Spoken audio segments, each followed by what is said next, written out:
Olá, meus irmãos, Deus os abençoe, em nome de nosso Senhor Jesus Cristo. É um grande privilégio estar aqui para mais uma conversa e dessa feita eu quero comentar alguns parágrafos da mensagem O Primeiro Selo e apoiá-lo com Apocalipse 16, quando o sétimo anjo tomou aquela pedra lá em cima das montanhas e jogou ao ar. E logo que a pedra caiu no chão, ele disse: o juízo começou sobre a terra. Todos nós sabemos que Deus levantou um profeta como Moisés. Isso está em Atos, capítulo 3, a partir do verso 19.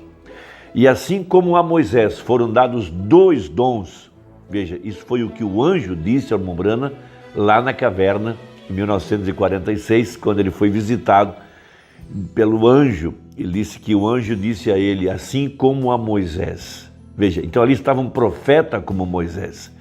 E Deus deu a Moisés um terceiro sinal. Era para ele ferir as águas do Nilo e as águas se tornaram em sangue. Veja, aquilo foi um sinal de juízo, de julgamento, logo depois que Faraó, endurecido pelo próprio Deus, rejeitou os 2 primeiros sinais que tinham vozes, rejeitou a mensagem. Então em seguida veio o julgamento. Veja, nós estamos exatamente agora vendo com os nossos próprios olhos o julgamento que está assolando a terra. Veja, por toda parte ela está em convulsão, seja na natureza, vulcões, terremotos, tsunamis, e agora essa pandemia, e já veio a variante Delta, e agora já está vindo outra variante mais poderosa do que a Delta. E já sabem que essa vacina que está aí não tem poder sobre essa nova variante que foi detectada agora no sul da África e já chegou em Israel e já chegou na Europa e é mais poderosa do que a primeira.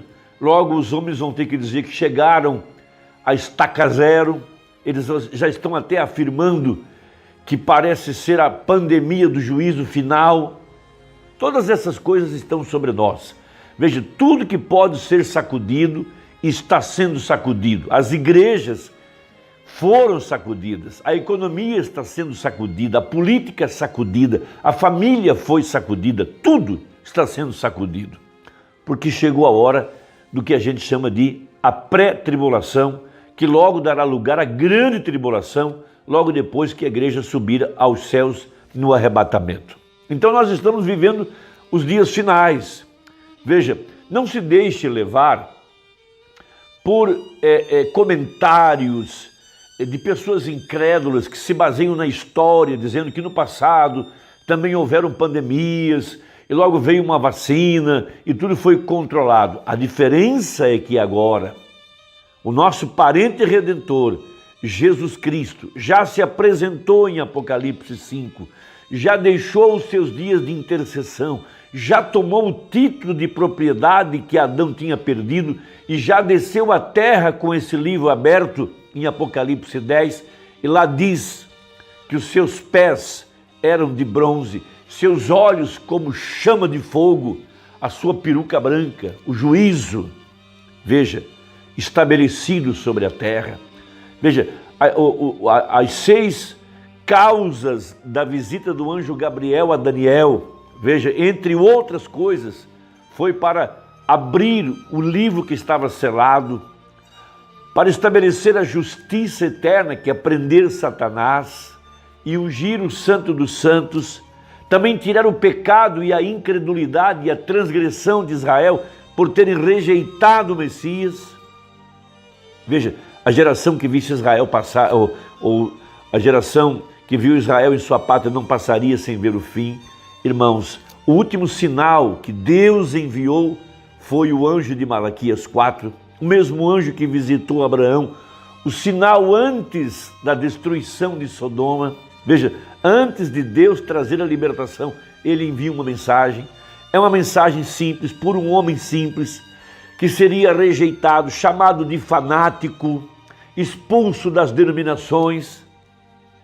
Mas quando chegasse a hora do confronto, veja, houve um confronto lá atrás com Elias, houve outro no Monte da Transfiguração e há um agora no Monte Sião, veja, a verdadeira igreja, veja, e as denominações do outro lado. As denominações com o seu falso evangelho não podem dar proteção ao seu povo, não podem colocar seu povo no lugar seguro, mas essa mensagem está colocando o povo de Deus num lugar seguro, no seu pavilhão, como diz o Salmo 27, o esconderijo do Altíssimo, como fala o Salmo 91, o tremendo batismo com o Espírito Santo, a plenitude da palavra vindo à igreja. Veja, o anjo destruidor recebeu uma ordem: não toques naqueles que têm um sinal. Isso é Apocalipse 9, Apocalipse 7 também. Tudo isso está sobre nós. Essa é a grande promessa. A verdadeira igreja está descansando. Ela entrou no verdadeiro sábado, descansando nas promessas de Deus, uma simples fé na promessa de sua palavra. É aí onde nós estamos. Então veja Apocalipse 16, verso 17. Foi aquele acontecimento em 1964, quando o profeta de Deus tomou aquela pedra e jogou ao ar. Ele é o anjo da sétima taça, porque em Apocalipse 17 fala que um dos 7 anjos que tinha as 7 taças veio e mostrou-me o mistério da grande prostituta de Apocalipse 17.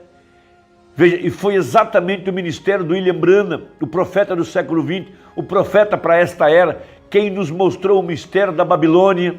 Portanto, ele é o anjo que tem a 7ª taça, porque, veja, 6 anjos já tocaram as suas trombetas. Apocalipse 8 e 9. Veja, as taças já foram pregadas de maneira sobrenatural. Veja, e uma parte dessas taças já está em desenvolvimento. E elas terão a sua conclusão na grande tribulação. Veja, as águas já foram feridas, o mar, os rios, o sol já está em aquecimento. Veja, essa praga mortal já está afetando aqueles que não têm o sinal em suas testas. Essa é a Bíblia. É aí onde nós estamos. As pragas já estão sendo derramadas. Veja o 4º selo, o selo das pragas. E em meio a esse selo que a igreja sobe. Então veja, e o 7º anjo derramou a sua taça no ar. E saiu grande voz do templo, do céu, do trono, dizendo: está feito. Veja, a intercessão já tinha terminado. O cordeiro já tinha se levantado desse trono de intercessão. E ele vem e toma um livro de propriedade e aparece fora da porta. Agora com os livros na mão. Veja, um testamento. Num ano de jubileu, a trombeta soando. E dizendo a cada eleito que acabou o tempo de escravidão, acabou o tempo de ficar preso debaixo de credos e dogmas. A igreja saiu livre agora para se pôr ao lado da palavra. Veja, o Rei, Senhor Jesus, chamando a sua igreja para se pôr ao seu lado. Veja, a palavra. Veja, e houve vozes e trovões.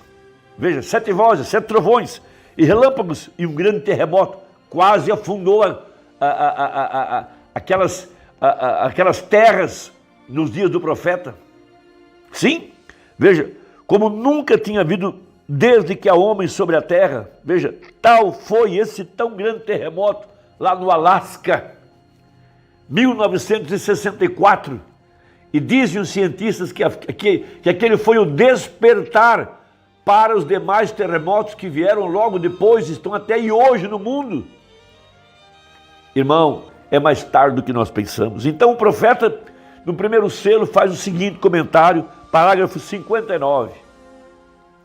Agora o cordeiro, no tempo de intercessão aqui atrás, veja, ele sabia que havia nomes ali, que foram postos ali desde a fundação do mundo. E enquanto esses nomes ainda não tivessem sido manifestados na terra, ele tinha de permanecer ali como intercessor. Que grande revelação! Muitos de nós, que hoje estamos com 60, 70 anos, outros com 50, 1963, quando os selos foram abertos, ainda éramos crianças, alguns adolescentes, alguns jovens.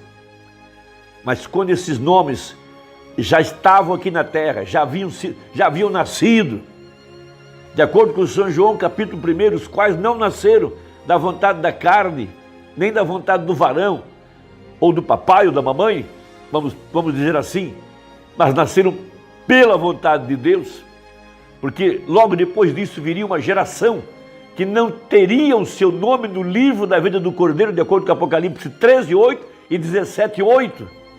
Só nasceram por causa do sexo, não havia predestinação para eles. Mas veja, perfeitamente, predestinação, diz o profeta, está vendo? Muito bem, ele tinha de permanecer ali, porque ele veio para morrer por aqueles que Deus tinha ordenado para a vida eterna. Veja, estão vendo? Por sua presciência, e ele os viu, não por sua própria vontade. Sua vontade era que ninguém perecesse, mas por sua presciência. Ele sabia quem seria salvo e quem não seria.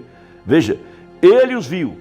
Veja, sua vontade era que ninguém perecesse, mas por sua presciência, ele sabia quem pereceria e quem não pereceria. Portanto, enquanto houvesse um nome que não tivesse, veja, ainda declarado na terra, Cristo tinha que permanecer ali como intercessor para cuidar daquele nome. Isso é algo muito profundo e eu espero que você esteja compreendendo. Muitos de nós que hoje estamos vivendo dessa mensagem, crendo nessa mensagem, só estamos aqui porque houve alguém que intercedeu por nós lá atrás. E se ele já deixou o trono de intercessão, o que está acontecendo? Por que as pragas já estão caindo? Veja, mas tão logo aquele último nome tinha sido lançado naquele clorox, ou alvejante, então seus dias de intercessão terminaram. Então cumpre-se a seguinte palavra: quem está sujo, suje-se ainda. Quem é santo, seja santificado ainda. Está vendo? E ele deixa o santuário e então torna-se um tribunal. Ai daqueles fora de Cristo, então. Agora note, mas e para ser revelado quando o Cordeiro deixar o seu lugar de intercessão do Pai. Agora isso é Apocalipse 5. Agora, ele toma um livro de selos, o livro de selos ou o livro selado com 7 selos, e abre-os e mostra-os no final da era agora. Depois que a intercessão terminou, as eras da igreja terminaram. Essa é a mensagem. Veja, note o que acontece enquanto prosseguimos. Aqui está o plano. A primeira coisa que acontece é que faz um anúncio dos céus. Primeiro, o que acontece? Um selo é aberto. O que é isso? Um mistério é desvendado. Está vendo? E quando o mistério é desvendado, então uma trombeta soa. Ela declara uma guerra. Uma praga cai e uma era da igreja se abre. Está vendo? Esse é o plano de Deus. O que é parte da guerra? O anjo da igreja capta o mistério de Deus, ainda não totalmente revelado. 7 anjos, 7 pontas, defendendo o evangelho, 7 olhos, homens que podem ver primeiro e podem captar o mistério. Mas quando capta, ele capta esse mistério de Deus, e então vai ter com o povo depois que o mistério lhe for revelado, ou lhe for dado, vai ter com o povo. O que ele faz aí? Começa a proclamar essa mensagem. E aqui era dar início uma guerra espiritual. E então Deus leva seu mensageiro com os eleitos daquela era e os coloca à parte adormecidos. E então ele deixa cair uma praga sobre aqueles que rejeitaram isso, um juízo temporário. Mas agora, amados, é muito mais do que isso. Daqui, o próximo passo será a grande tribulação. Porque assim que a igreja sair da terra no arrebatamento, não haverá mais sangue, não haverá mais orações respondidas, porque ainda nós estamos aqui. O Cordeiro está no seu trono, que é em nosso coração, e ele ainda está intercedendo através da igreja. Ainda há cura divina, mas num desses dias, veja, esse trono de misericórdia deixará a terra. Irmão, Deus te abençoe. Só quero que você pense, olha lá fora, a praga já está caindo. É hora de viver, de estabelecer com convicção a nossa fé. Deus te abençoe e até a próxima, se Deus quiser, em nome de Jesus. Amém.